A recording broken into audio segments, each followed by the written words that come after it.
Hi, everyone. Thank you for joining us today. I'm just going to wait maybe another few seconds to see if we can have folks kind of settle in before we kick this off. So thank you.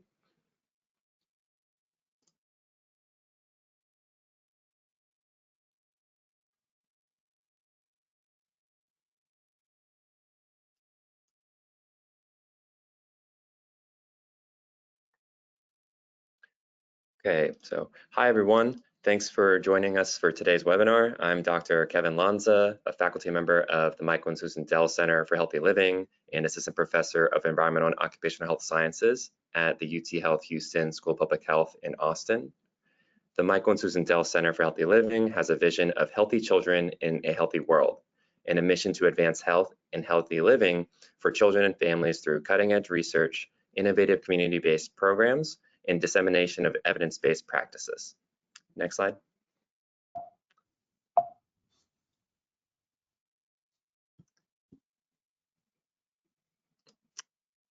Are the slides able to advance? Yeah, how's that? There we go. Perfect. The Michael and Susan Dell Center for Healthy Living has a vision of healthy children in a healthy world and a mission. Oh, sorry, already said that. Thank you to the Michael and Susan Dell Foundation for providing funds to the center to host today's webinar. Next slide. And information about the center's work and resources can be found online. Please scan the QR code on your screen to assess our health resources. Next slide. And be sure to check out our upcoming webinars. And we have one focused on community gardening coming up on August 8th, so in a few weeks. And then note that the slides for and a recording of today's webinar will be archived on our website. And if you have any questions during the presentation, please enter them into your questions chat box for a Q&A at the end of the presentation. And so next slide. And now, without further ado, I'm excited to introduce our speaker today, Robin Stallings, Executive Director of BikeTexas and producer of the Texas Trails and Active Transportation Conference. While working as an interpreter and field producer for NBC television news during the American Embassy hostage crisis in Iran in 1979 to 1980, Robin had an epiphany. Bicycling as transportation could be part of the solution to lessen U.S. dependence on foreign oil and be a vehicle for sustainable economic development. To that end, Robin, through organizations that he helped establish, played a significant role getting Peace Corps to replace motorcycles with bicycles, expanding the bicycling network in DC, and working to advance bicycling infrastructure and non-infrastructure at the state and local level in his native Texas. Now, here's Robin with his presentation on the bike trail to health and economic prosperity. So take it away, Robin. Thanks, Kevin. I really appreciate the kind introduction. And I think you pretty much said it, so I think we can wrap this up now. Just kidding. I'm so excited to be able to talk to you all today. That 20 years on the job, and every day it's, we're making tremendous progress if you look back over time. It seems really slow from month to month, but over time we've seen the acceptance of bicycling and walking, and with all different sectors, people that used to resist it are resisting it less. We still have a long way to go, but it's particularly exciting because whatever one's interest is, bicycling can be part of the solution, whether it's public health or the environment, or physical activity, quality of life, new urbanism. I mean, there's so many different things that are addressed with bicycling. And so we don't end up just working on bicycling, and our partners are quite spread out across so many different sectors. Well, we've learned that first, the health sector was much quicker than the transportation sector to understand the benefit of built environment to health. And so we have to still be very thoughtful about how we talk about these things. So in the transportation world, they mostly still don't get any responsibility towards health. They do get a sense that, it's pretty much in their direction and their mission, the economic benefits of transportation. So we tend to focus more on that, even though we might have different motivations. We try to really think about who our audience is. And so we are careful to choose language that is relevant to our audience, no matter what our personal motivations might be. For example, we can talk about the economic benefits of bike trails and attracting tourists without mentioning global warming, which can be a hot button issue for some, as we all know. And then we work on both infrastructure and non-infrastructure activities, with agencies, Parks Department, Transportation Department, Department of State Health Services, at municipal level, all those counterpart groups, and also at the national level. And as Texans, when we go to Washington, we tend to have an outsized impact. So we've learned that if we can get a big chunk of the Texas delegation, particularly the Republican members, on any bill related to biking or walking at the federal level, that bill's probably going to pass, because the other red states and other Republican members really look at the Texas delegation. So we've had some of the biggest successes in our history by getting somebody like Senator Kay Bailey Hutchinson was an early champion of safe routes to school. And so was Congressman Carter and Congressman Burgess, who still happen to be in office. Without those three, we may never have had the Safe Routes to School program. And we also realized, there's so many different aspects of health. We used to kind of lump them all together. We realized that injury prevention is a whole different sector, really, than health promotion. And some of us are motivated just because we just love the joy of riding our bicycles. It's just fun, and that really draws so many people in and to this movement, and we get so much passion, especially considering that walking is equally important in our mission, but there's not that many passionate walkers. The bicyclists really provide a lot of the energy for our efforts. And we ask for things that we never could have asked for before. Used to, we were just happy to get a paved shoulder on a country road. In our first decade, we mostly worked to get shoulders on state highways, and eventually it became obvious that shoulders benefited all the road users. But now we're not really satisfied with paved shoulders anymore. We come to understand, especially in these days of distraction, that we really need separated facilities. We like to think of them in terms of an all ages and abilities network, whether somebody's on a mobility scooter, on a bicycle, an e-bike, a trike, for youth or adults.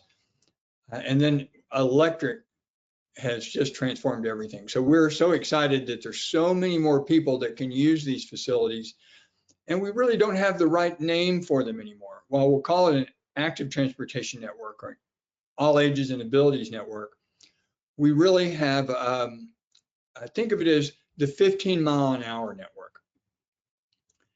And whether it's beside a toll road, which is pretty exciting now that the big highway builders have begun to see the benefit in including active transportation infrastructure nearby. Central Texas Regional Mobility Authority was a national leader, not the first, but among the leaders of getting bike trails next to toll roads. Well, for one thing, it keeps bicyclists off the toll roads. So it's there's some good measure like that. There's been some communities have had fights over, there won't be that many people using the toll road, so the bicyclists figure it out and get out there on their shoulders, and that makes everybody kind of nervous. So it's been very wise, and really has led the way for other major highway builders, beginning now with TxDOT, beginning to put this into their work, not always, but sometimes. And also the Harris County Toll Road Authority has made a massive commitment that I'll talk about a little bit to get more bike trails next to their toll roads or in proximity. And one of the ways that we accomplish our mission is through producing the Texas Trails and Active Transportation Conference. And it is truly the intersection of health and transportation. But sometimes those things have to be, how do you build a natural surface trail without it washing away? So while there's a health benefit to the outcome, this conference can also get into the nuts and bolts of how these things are actually done. How are they planned? How are they engineered? And of course, in that vein, we offer lots of continuing education credits for you planners and engineers that are on this in this meeting. You can come get your CE credits because we have a ton of them. And we found that rather than us trying to be the advocates and be all preachy at the conference, we just convene the conference. And it's much more powerful when an engineer hears another engineer talking about how they have incorporated bike, infrastructure into their work. Or it's been very exciting when I've heard an elected official tell other elected officials, I said the word bicycle and I still got reelected. And that didn't used to be the case. And we've actually had some that thought their advocacy for bicycles may have affected their reelection negatively. And that's always a shame. But our infrastructure efforts, we've kind of, if we boil it down, we work with all different kind of things. We're on so many different advisory committees that need to have a voice for, bicyclists and pedestrians, and many ways that we do it. But you can almost boil it down to these three steps of getting good bike and pedestrian plans drafted, getting the plans funded, and then staying on it so the plans get implemented. And while we're a small organization with a big goal in a big state, we're able to leverage the help of so many volunteers across the state and local champions that we're able to provide a little backup help for. One of the biggest ideas that we've had was to do a complete network across the state of Texas of trails that would be part of the US bike route system and connect Louisiana and New Mexico, or Mexico and Oklahoma and Arkansas. That we have, we first passed legislation in 2005 called the Texas Bicycle Tourism Trails bill. And because, again, emphasizing the economic benefits, not the health benefits, not the air quality benefits, not all the other great consequences, but that it turns out to be really good business for cities to be in proximity to bike trails. And that 8,000 mile plus plan is now going to be the next iteration of it. While that took us about 13 years, now another few years later, that we now have the State Active Transportation Plan. It's going to be unveiled at the Texas Trails and Active Transportation Conference, which, by the way, is put on your calendars, September 4th through 6th in Austin at the Hyatt Regency. And so the number 2 person, the Deputy Executive Director of TxDOT, will be unveiling the State Active Transportation Plan that is built on previous year's work and a solid year of stakeholder meetings and GIS work and ground truthing. And so we're so excited to see what comes out. But it will include these different layers of trails. Among the things that TxDOT discovered in their research for the bicycle tourism trail study was that bicycle tourists spend an average of $136 a day.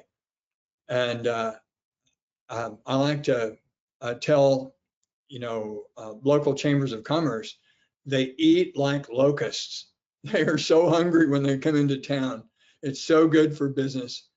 And it's also a really good way for people to get around from one town to another, or one park to another, and really get the experience of the community and the scale of this, great state. But, you know, without the big impact, of course, I think, on a community isn't the economic benefit, but it's the public health benefits that, you know, a community gets healthier when there's a lot of trails and when they're in close proximity to a park or a trail. Parks that have trails are more accessible to people of different abilities. And the electric bikes have been a game changer for getting people of different abilities, whether they're on a mobility trike or on a one of the low-speed electric bicycles, as defined by the state law, that basically they're 20 miles per, up to 20 miles per hour. But, you know, requiring pedaling to get to 20 miles per hour before the motor cuts out doesn't mean anybody really goes 20 miles an hour regularly, any more than somebody that might have a Tesla and can go 150 miles an hour. Well, they're not going to do that in a school zone. They're going to drive at the appropriate speed for the roadway. We have all learned by now, I think it's widely known, that speed has more to do with the design of the roadway and the width of the lanes and the other, you know, the whole street design than speed limit signs. So you can't build for a 70-mile-an-hour throughway and then put a 30-mile-an-hour sign on it and expect humans to go, you know, go 30. Bike paths are the same way. They might be designed where you could max out at 20 miles per hour, and that's a goal. But most bicyclists are going to go 12 or 15 miles an hour.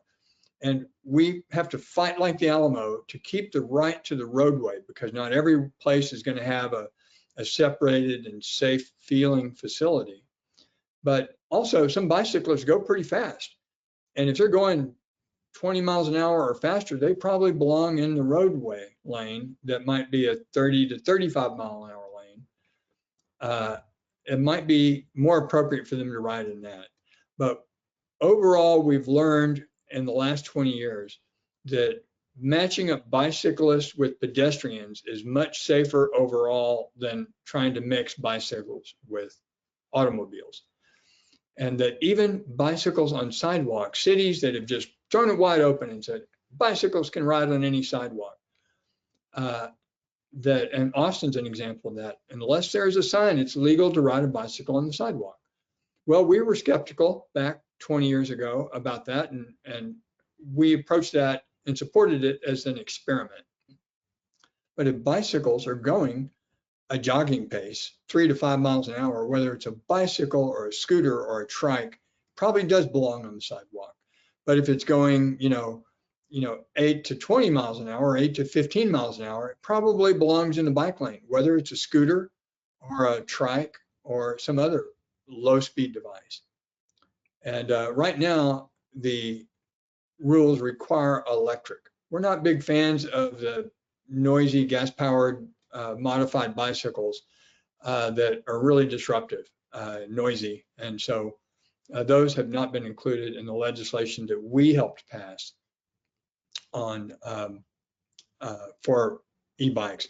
First, in 2001, the very first e-bike legislation in the country at the state level, BikeTexas led that effort. And that became modeled around the country, including at the federal level, to define electric bikes. And then in 2019, and it was considered the best, kind of more e-bike positive than any state legislation in the country, until by 2019, several states had passed the this 3-class e-bike legislation: Class 1, Class 2, Class 3. And BikeTexas, adapted it for Texas and passed that. And so we still are at the leading edge of welcoming electric bikes in the country. There are elements of this big network, and they're probably going to follow something like this with the State Active Transportation Plan, thinking of the big spines that connect the other states, or the connecting spurs that connect, major urban areas and major parks, then the regional routes that connect to everywhere else. That bicycle tourism trails plan connected about 80% of the population in Texas to a trail. And I think one of the best examples of a state level network is in the province of Quebec. They actually began and finished, mostly finished more than 10 years ago, began it about 25 or 30 years ago. They call it the route verte, the green route. And they've connected all their towns in Quebec province and have really spurred bicycle tourism. They've become an international destination. But in Europe, most countries have a bike, or many countries have a bike network. There's also a bike network across Europe. And Canada has its cross-country bike trail. And there are efforts to do the Great American Rail Trail across the northern US. There's another effort to do the East Coast Greenway across the Atlantic coast. And then, of course, we want to see the southern, what's been referred to as the southern tier, the southern way for bicyclists to cross the United States. We want to see that with a really strong cross-state spine in Texas. And but we want to see so many of these other networks. It's going to be a little bit of, build several things all at the same time. While most of the cities and towns, even with federal funding support, will concentrate on building their own networks, and think of the big network as just connecting a series of smaller and regional networks. But on the non-infrastructure side, we have reached large numbers. At one point, we had the largest education program in the country with funding from TxDOT, and by working with the Texas Department of Public Safety and TxDOT and public schools, we reached over 2 million children by our last surveys. But the grant rules became so difficult and complicated that we were actually losing money with every single success, and it became unsustainable. But we have found other ways to try to reach it, even though that was an incredibly effective program. We do that with materials like the Safe Routes to School event handbook that we published, and the bike safety materials that we have sold as kind of an earned income stream, to use nonprofit jargon. We sell them to Rotary clubs and police departments and some school districts and departments of transportation all across North America through our program that we call Bike Ped Ed.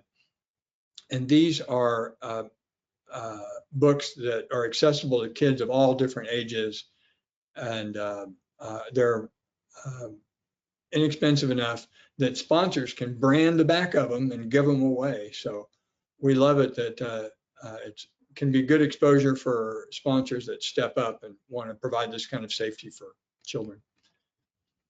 BikeTexas Kids Cup program is one of my favorite programs. It's been a small program, but we're reaching about 500 kids a year under this model, where we did racing at bike events like this, and mostly balance bikes now. This photo showed some training wheels and trikes, but it's pretty exciting. I don't know if they still do mutton busting at rodeos, but it was pretty cute, with kids all padded up and helmeted and trying to ride sheep in a rodeo. Well, these rides, there's a little bit of tumble and excitement for the kids, but there have been at least 3 professional mountain bike racers that got their start, and their very first race was a Kids Cup. That's pretty exciting and gratifying. But Safe Routes to School is the gem of the work that we have done. Beginning in 2005, we worked on a bill called the Matthew Brown Act, and that has that became half of a federal bill that took elements from a California bill. They were a little bit ahead of us, but combined with the Texas bill, that has resulted in multiple billions of dollars available for Safe Routes to School. And that is, it's been truly gratifying. We're going to hear about some of that at our conference. Many of you all may know personally Dr. Holscher. She's nationally acclaimed, but we know her as our local. And she's going to be presenting a study, a longer term study, multi-year study. She and Dr. Salvo, looking at particular schools before and after they received an infusion of infrastructure. And this is a cooperation between the city, having to build the infrastructure leading up to the schools, and the schools themselves, and even details about individual children and what impact they had, if they used the facilities, and what health impacts or, and I think even academic impacts. And so I'm so looking forward to that presentation. And so, by the way, sometimes we just throw in great pictures of cute kids. I mean, how can you resist? And so that's, but the Austin program has been unique in Texas, because through local bond funding, and we'll talk about a little bit more after this, that they've received $47 million of funding specifically for safe routes to school. And at our conference, the two speakers, Colleen Gentles and Amir Imamian, will be talking about how they identified 4,600 barriers at over 130 schools to see what they could do to make it safer and more inviting for kids to bike and walk to school. They've also done the non-infrastructure education at 91 schools on how to use those sidewalks and bike lanes, because in a little over 2 generations, biking and walking to school has just plummeted, and it's a terrible cycle. The more parents that bike, or rather that drive their children to school, the more congestion and air quality problems there are around school, affecting asthma, and but also most of the injuries and fatalities of children are in that when they're going to school are parents of other children driving cars. So the more we can clear out the congestion around our schools, not only will it be higher quality, but the children will arrive to school more prepared to study than ever. And it's just the joy of those bike trains and the walking school buses that just is exciting. And the kids love the social time of it. And it turns out to be a real side benefit of safe routes to school. We've also, there's things through bike and walk to school days, and we have free materials on our website. At one point, we had declared the 3rd Friday in May, Texas Bike and Walk to School Day, which happens to coincide now with National Bike to Work Day. And one of our other speakers has been considered the godfather of the ciclovia, or the open streets. Well, he's an international expert, originally from Colombia. He was the director of parks in Bogota, and he just brought what they call the ciclovia to life. So now they might have 1 million people in the streets, and they do it monthly. It's it's just caught on all over the world. And he says that basically, if there is a pill, the magic pill, it's going to be physical activity, but to do it on a scale, you almost have to use biking and walking for everyday trips. Otherwise, you're not going to get that 1 hour for children or 30 minutes for adults on a big enough scale without incorporating biking and walking in everyday lives. And even electric bikes, multiple studies have shown that over the course of a year, as they've done compared analog bikes with electric bike buyers, that they ended up with the same amount of health benefits and calories burned, because the ones with electric bikes would go out more often. They would go out on windy days. They would not avoid the hills. And the class 1 and class 3 electric bikes require pedaling. There is no throttle. And so you have to get some exercise. And so it's a little lighter and easier exercise maybe than an analog bike, but it's made up for in the more frequency. And then here's examples of the ciclovias. And first I want to say that if it can be outside on the streets, then that's really good for the physical activity. If it can be near trees, it's even better. And when it can be on trails, it's priceless. So it's really this combination of the, protected bike lane networks and extra wide sidewalks and trails. And Austin is becoming a leader in the country, not just in Texas, of weaving those three networks. They used to be very distinct networks. A bike plan was separate than a pedestrian plan, was separate than a trail plan, was separate than a transit plan. But now they're beginning to weave these together so much better. And we're really happy to see the examples in Austin where, Austin sent leaders in transportation and public works and political leaders to the Netherlands to see what they were doing and brought in Dutch experts. Well, now we're able to bring people from other cities to Texas, rather to Austin, and show them a lot of these same improvements. And Austin wasn't satisfied to aim for Portland, to catch up with Portland in bike infrastructure. They looked to see who Portland was looking to and are aiming to pass Portland. It won't happen in the next couple of years, but as you'll see in this, that Austin has funded it to be serious about it. And it's continued through multiple administrations. And so hopefully it has gotten entrenched and the population has gotten comfortable with the changes to the streets. And the open streets can really, is just so much fun as a way to get out and communicate with each other. And as I've said, it's just all over the world and it's for all ages. But Gil Peñalosa is actually going to do a second session at the TTAT conference, specifically on how to do an open streets event. And we brought him to Texas in the past where we did Viva Streets several years in a row.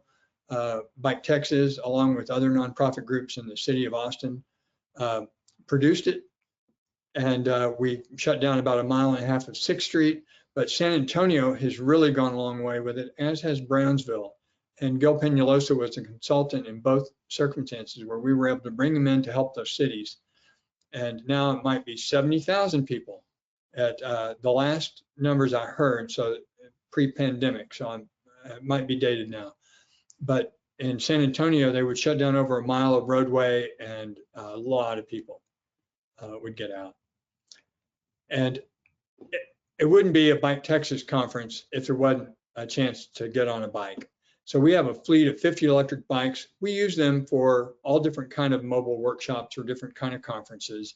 American Planning Association, annually we do a leadership ride for the state NAACP. We've done it for the national NAACP. Many years, more than 10 with the state, the National Conference of State Legislatures, where we would get them all out on bikes to kind of normalize biking and normalize electric bikes. Well, we're excited to be able to present at this conference. Multiple mobile workshops where people will be able to get out on electric bikes and experience the facilities that we're talking about. And sometimes outside of the conference, we'll do these special tours, specifically for cities. We've done that for Corpus Christi, we've done it for San Antonio and other Texas cities. And it's one of our favorite things to do. But we also do just foodie tours and a way to earn income using this fleet of bikes as the funding models and everything has gotten turned upside down with the pandemic. So we have learned to leverage these assets to earn money beyond donations of our members and supporters and grantors. So there's an example of some of our fleet. You can see the red ones in the background. And some of you all, if you've been to Austin lately, may have seen this 100-foot wide mural on our containers at our headquarters location. But in the network workshop that we're going to be doing at the conference, we'll be looking at facilities like this that show that transition between sidewalks and trails and the protected bike lanes. And we'll get to see some of the trails. In this case, it's a natural surface, decomposed granite. And then, or here, a protected bike lane that is relatively inexpensive. It's got, paint and flex posts. Here's, also Austin, following the Dutch model, has put that pink color. They had to go to Federal Highway Administration to get permission for that. But now they're putting it in so you can tell by the color of the pavement, whether it's pink, that it's a bike facility. And of course, yellow, we can see that that's a transition, and it's also got the bumps for sight impaired people, like you can see here alongside the train. And then there are also patches of green that show conflict zones. Many of you all know Dr. James Salas. He's a, internationally renowned, excellent speaker. He's going to be talking about the benefits of bicycling as well, but with a real focus on health, and that the built environment can have such a good impact on injury reduction, air quality, and even the economic benefits. But he's just talking about all these different side benefits you get out of making cities better. And then he likes to give an example of, okay, here's a bike lane, which is kind of a minimum for some places, and some people don't even have their first bike lanes like this. You might notice that this bike lane is in the car door swing area. So it's kind of scary, because if somebody stays in that spot, they're just liable to get whacked by a door. And it makes you really feel like an unwanted stepchild as the bicyclist. But then this kind of facility is much better. You've got its paint, and while it does have that little edge with the drip pan, the grate goes the correct direction so your tires won't get caught in it. It's got a little bit of a buffer zone, so if a passenger side door opens, it won't likely hit the bicyclist. And but when you can do something like this, then bicyclists, everybody wants to get out on a bike. I've heard so many people that say, oh, I'm never going to be a bike rider, and then they go visit the Netherlands, or they go to Copenhagen, and they're on a bike, and then they're like, now I get it. And it's why that kind of travel is so valuable. And we make, one of our hopes is for our board members that provide the leadership over the long term for BikeTexas, is that they have gone to places like that, so they can imagine what we have in mind, and help steer us to get there. And ARP has gone into active transportation in a big way. They produce a toolkit that can be very helpful for any community trying to improve their own conditions, with with specific examples of the kind of treatments you can do in the roadways. And Jessica Lehman is an expert, and she's going to be giving a mobile workshop to look and see how these kind of facilities in Austin, where they are, where they aren't, so people can come away a little bit wiser in how they can do something like this in their own community. Another session will be a panel that will include Councilmember Paige Ellis. She sponsored a $460 million bond package for Austin, just for active transportation. And it was broken up into pieces. For example, it was, 24 million or so was for safe routes to school. There was a comparable amount for Vision Zero, just high risk locations that they weren't necessarily near a school. And it's really pretty exciting. And that was on top of a series of $40 million bond packages. So Austin has made a very serious commitment. Houston, not to be outdone, Before Austin even did its 460 million, they did the biggest in the state's history at 100 million with 100 million match. And so they've hit those goals. They've been building out the Bayou Trail system. They're beginning to link on roadways protected bike lanes to connect the Bayou Trails, which are mostly east-west. So they're making a grid by putting in north-south connectors. And they have recently made a commitment. The Toll Road Authority is going to spend $60 million. No, excuse me, $600 million. The Toll Road Authority.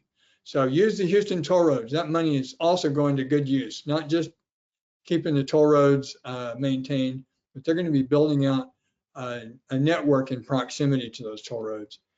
And we're excited about that.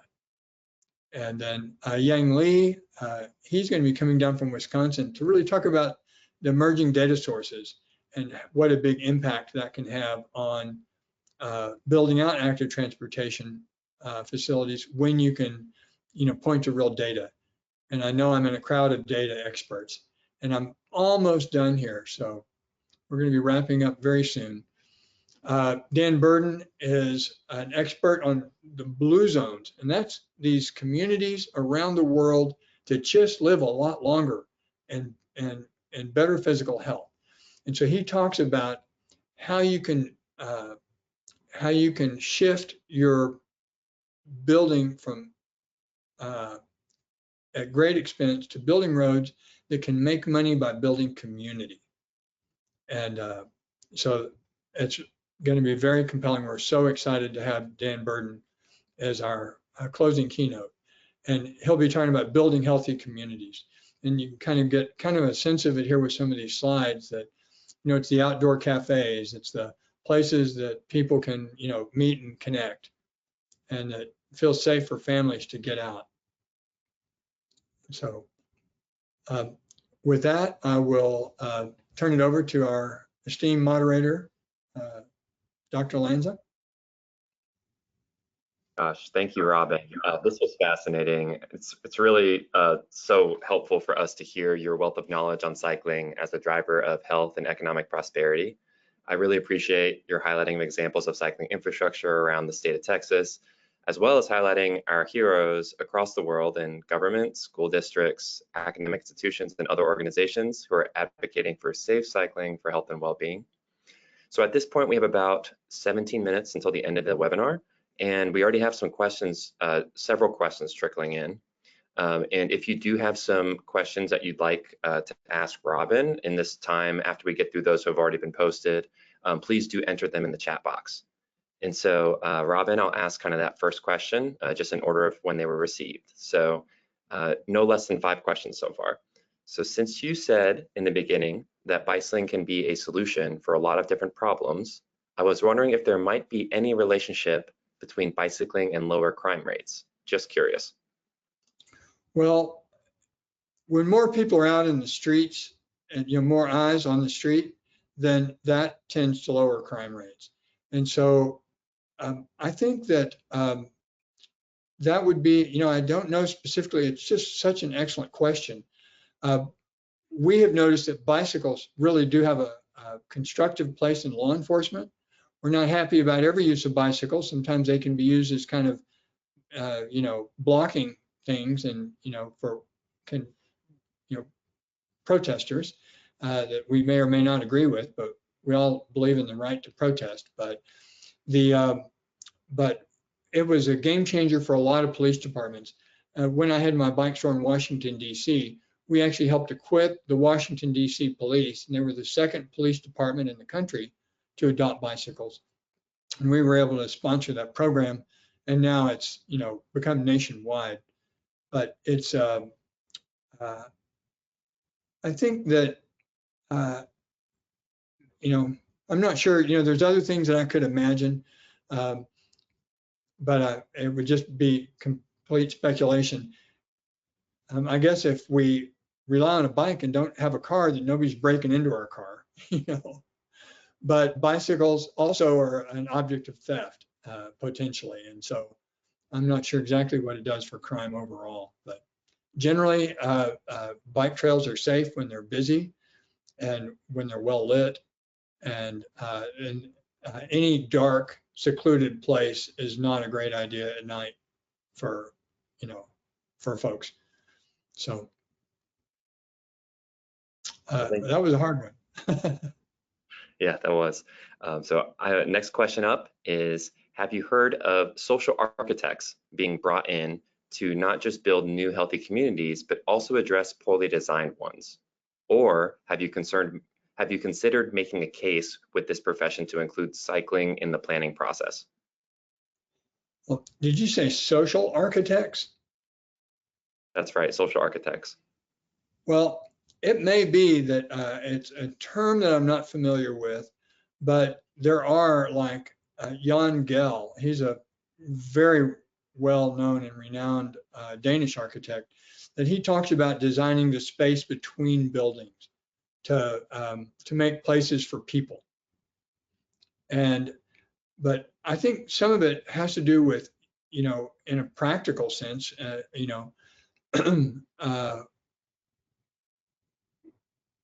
how are these different things going to be funded? Like, we know we fund some things through, like the roadways through the transportation budget, or parks through, we have some budget things that we can point to. I'm not sure that we necessarily always have just budget for something like, quality of life. But I think that things like the Texas Trails and Active Transportation Conference help these different professionals, including the architects that attend. It's a big chunk of architects and landscape architects that participate in our conference. And we think to broaden their tool chest for how they can do that space, not just within buildings and of course accommodating the different types of transportation, like bike rooms and such, but also the space between buildings. And there's going to be an architect named Frank Ratnowski out of Laredo, and he is really focused on this and works in mostly Laredo and San Antonio on creating spaces that are really inviting, that's not just within the building. And again, Jan Gell is a well-known international example. Not sure if that's exactly what you meant by social architects or not, but. And Robin, will you be available through your email address if people had some follow-up questions or wanted to unpack stuff? Sure. Okay, that would be great. So as a third question, I see, is there a legislation initiative at the state or federal level to encourage developers in townships to include a bike lane in housing developments and community planning? Well, that's a really good, it's a good question. Most of these are done at the very local level. So there are communities already, and including within Texas, that now require developers to include a sidewalk. Now, we've all seen so many neighborhoods all over the state that they didn't even build in sidewalks. So you literally, if you're going to walk, you have to walk in the street. And there's so little walking that people assume that there's a problem if they see a pedestrian. Now, we once had friends that were visiting from another state, and they wanted to bike around Texas. So they were over in the, biking around in the hill country a little bit. And they said people kept stopping and offering them food and asking if they needed a ride because they assumed that they were, impoverished. Instead that they had, multi-$1,000 bicycles and, another $1,000 worth of gear, and they could stay in hotels as much as they wanted to. But so I think it's really important at the local level that we set standards for active transportation infrastructure, and any new communities that are built need to feed into that. Sometimes the developers are driving the train. There's examples of trails in the Manor area where the neighborhoods were built with trails, right up front. And then it's like, how do we connect to them? And now we're beginning to with the Austin and Manor Rail Trail. And so developers like these things. It's usually very, very good for them. And if they are a requirement, then they're not at a competitive disadvantage with other developers. So I think it's a thing that developer communities can get behind. We also do occasionally have some developers come to our conference, and we definitely had presenters talk about why they put in, bike trails and things because, frankly, it was good business and worth the extra premium that people had to pay. Because if a home is in close enough proximity to a bike trail, there's actually an increase in the value and the resale price of that home. So. Thank you, Robin. Almost off the hot seat, just a few more questions, and we have about 10 minutes left. And so I see here, where can I learn more about bike/active transportation advocacy? Well, you just happened to mention. So go to the Texas Trails and Active Transportation Conference. And we have a deadline of July 31st. So please go if your employer especially gives you a budget for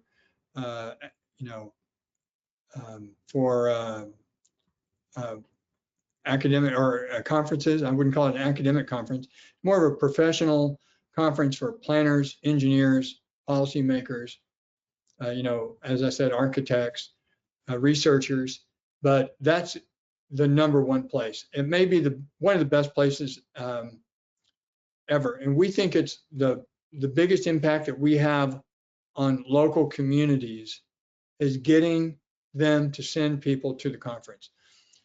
If we tell, advocates in different communities, it's almost less important that the advocates come, although we do have a few. But because there's frequently volunteers, it's sometimes hard to pay for the, a conference price, even though it's a very low for what we offer. I've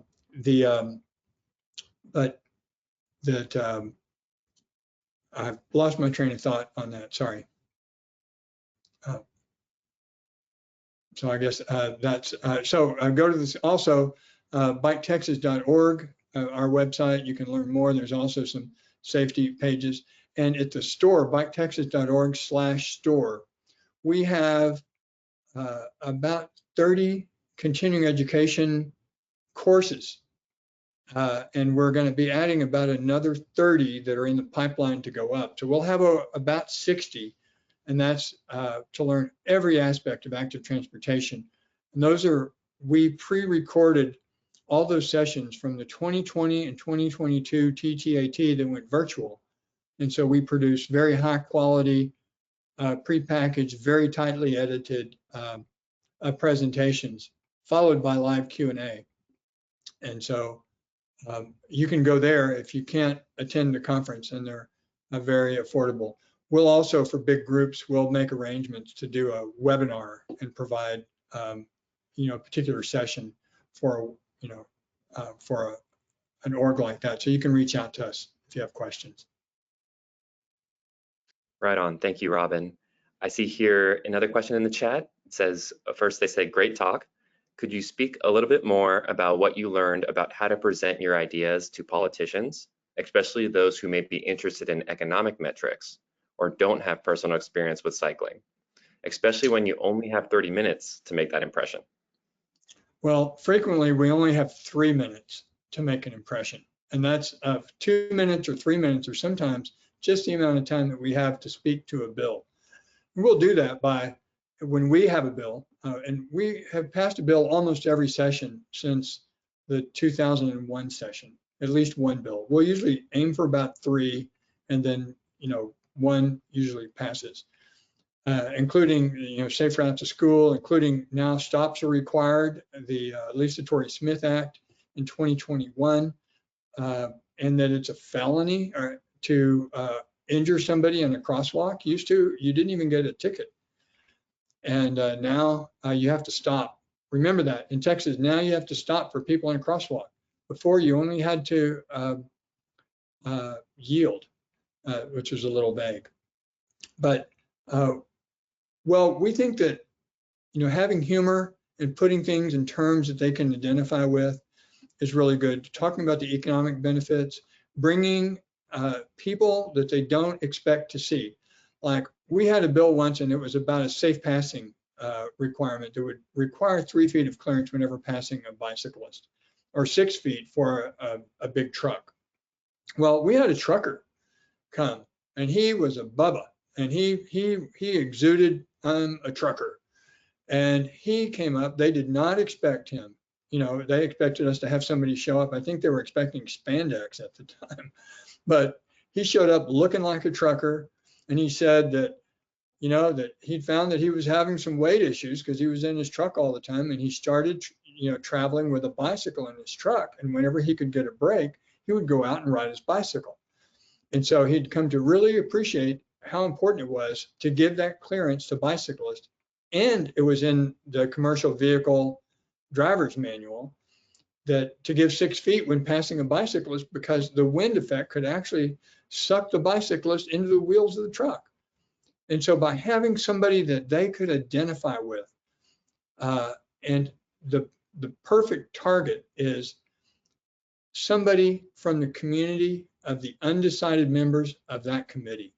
So we'll take and figure out there's 9 members on a committee, and there's, you know, 3 are for us and 3 are against us. So we don't spend any more time on those 6.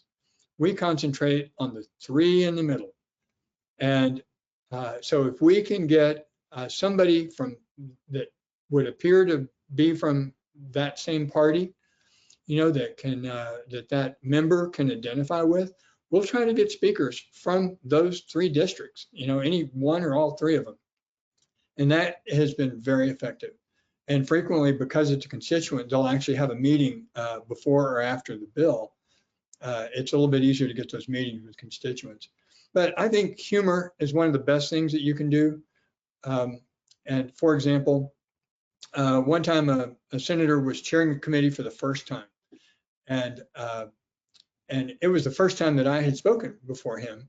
And so they like to do a little bit of hazing. And so he looked down his glasses at me and said, "BikeTexas," he says, "y'all one of them liberal groups?" And I said, "Mr. Chairman, do you know how much the bicycles we cost ride? Democrats can't afford the bikes we ride."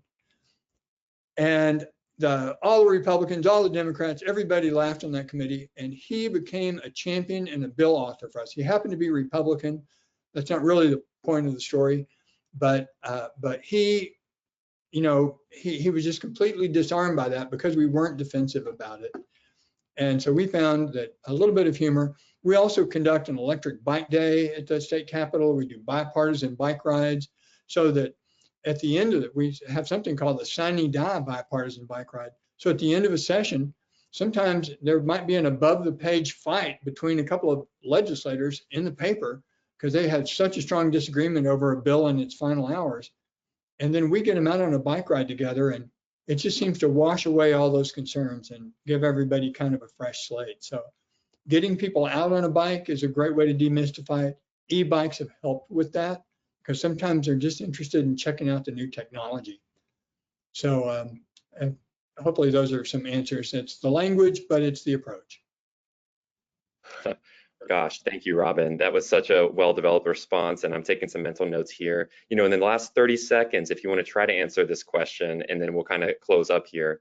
What are the biggest policy opportunities when it comes to active transportation? Should advocates focus their efforts locally or at the state capitol? Well, don't recreate the wheel. If you're working at the national level, work with people that already know the turf. So we collaborate very closely with the League of American Bicyclists and the Rails to Trails Conservancy. They are excellent at the federal level. So we generally don't try to make up policy at the federal level. We try to see what are they working on that we think we can get some Texans on, and we focus on that. At the state level, we're the experts. And so come help us. We need the help. And especially if you live in a district that may be challenging, it's even more help. But at the local level, you can have a huge impact. But frequently, to get those bonds passed, you need to be doing your work 2 years out. By the time the public has heard about the bonds, it's almost too late. So check in with us, and we can give you some tips on working at the local, state, or federal level. And also, if you happen to be of a health advocate, then that is very powerful. Brownsville was transformed because one health advocate, one doctor cared about public health, saw that she could do something with a bike trail and thought it would help. She came to this conference, and the rest is history. Brownsville considers itself the bike capital of the Rio Grande Valley. They bring 24 people to this conference. Her name is Dr. Rose Gowan, and it has been transformative, and she's a great example. Come and meet her at the Texas Trails and Active Transportation Conference in September. That's a perfect last plug, Robin, and an energizing response. So thank you for that. And folks, this really does conclude our webinar today. Thank you all for attending.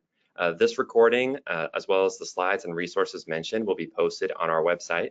We appreciate you being here, and we will see you for our next webinar, which is on Thursday, August 8th. It's Growing Healthier Communities, Exploring the Health Impacts of Community Gardens. And so everyone have a nice day and take care. Bye.